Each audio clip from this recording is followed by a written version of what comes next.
Yeah, what's up? I was gonna go to the bar and watch this fight, but bro, it's raining over here in PR, so I just decided to stay home, chill out. Thing is, when I stay home and watch fights, if they're not too exciting, I'll just fall asleep. So I'm kind of falling asleep. The fight went 10 rounds. I actually thought it was a 12-round fight, but it was a 10-round fight. Very good fight though. Victor Ortiz won every single round. It was a unanimous decision win. Did he impress me all that much? Campbell, 38 years old, kind of inactive, not fighting, too many fights in a row. He actually put up a real good fight. Nate Campbell was never tired, just didn't have much movement, really didn't throw that many punches. He did catch Ortiz once in a while, probably wobbled a bit, Ortiz, but nothing significant. Overall, I think he did have great stamina for a 10-round fight, and he did have Victor Ortiz constantly on the move. So it was kind of crazy. You were watching Campbell was chasing Ortiz. I really thought that Ortiz would have to come like at a very high work rate to kind of defeat or knock Mr. Campbell out, like what happened with Timothy Bradley. Even though it was a headbutt, but you could tell, it wasn't going to be a long fight.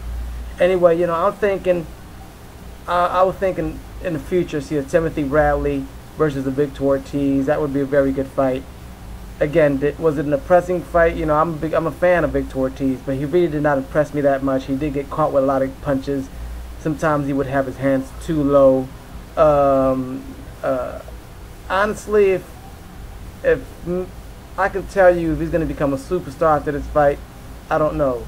If you see the Trinidad when he was 20 years old and they had him fight Yodi Boy Campos. Yodi Boy Campos at the time was in his prime. He had like 50 fights. He was undefeated. Here comes Trinidad and almost ripped his head off and won an incredible knockout win when nobody expected Trinidad to win that fight. So that's what I kind of was expecting from this fight. I really wanted for Victor Ortiz to get a knockout win versus a very respected veteran like Nate Campbell. But from what I saw, if Nate Campbell would have been a younger fighter in his prime, man, he would have defeated Mr. Victor Ortiz. So Victor Ortiz, you have a lot of work to do. I don't think you can, if Timothy Bradley and Victor Ortiz were to get in the ring, I'll give you a prediction right now. I think Timothy Bradley would win that fight. That's what I think Timothy Bradley has incredible skills, very fast. He puts his punches together, has better combinations, has good defense. I do think that Victor Ortiz hits harder, but Timothy Bradley catches you in angles. So Timothy Bradley could knock out Victor Ortiz. It would be a very good fight if it were to happen, and if it does happen one day, I have Timothy Bradley winning this fight. Because right now, Victor Ortiz showed me that he had some good boxing skills. He had good stamina. He moved. It was constant moving. Did he impress me? No, but it was a good fight. And much respect to Victor Ortiz and much respect to Nate Campbell, because for being 38 years old, not being all that active, he did perform good. It's just, you could tell it was age. It was Father Time I was working against Nate Campbell. That's a fight. I got you. I'm going to try to get the next fight out there too. Paul Malignaggi and Amir Khan. So again, Victor Ortiz won 10-round unanimous decision. It was a unanimous decision win. All right.